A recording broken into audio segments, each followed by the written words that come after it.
ஒரு சின்ன அருகம்புல் 30 முக்கோடி தேவர்களால் கூட செய்ய முடியாத அதிசயத்தை செய்தது என்று சொன்னால் நம்புவீர்களா? உலகமே விநாயக பெருமானை தங்க ஆபரணங்களால் அலங்கரித்து வழிபடுகிறது. ஆனால் அவருக்கு மிகவும் பிடித்தது மட்டும் சாலையோரத்தில் வளரும் ஒரு சிறிய அருகம்புல். ஏன் தெரியுமா? முன்னொரு காலத்தில் அனலாசூரன் என்ற நெருப்பு வடிவிலான அரக்கன் உலகத்தையே அச்சுறுத்தி வந்தான்.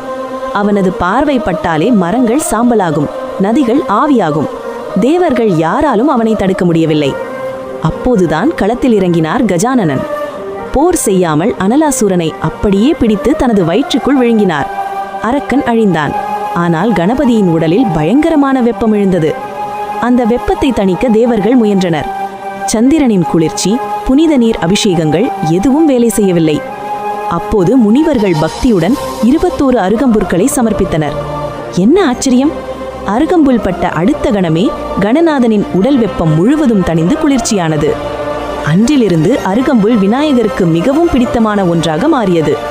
அதனால்தான் இன்று வரை விநாயக சதுர்த்தி அன்று பக்தர்கள் 21 அருகம்புற்களை சமர்ப்பிக்கிறார்கள். நினைவில் கொள்ளுங்கள், இறைவனுக்கு தேவையானது தங்கமல்ல, உண்மையான பக்திதான். ஒரு சிறிய அருகம்புல்லால் அக்னியையே குளிர்வித்த கணபதி நம் வாழ்க்கையில் உள்ள எல்லா விக்னங்களையும் நிச்சயம் நீக்குவார். போலோ கணேஷ் மகாராஜ் கி ஜெய்.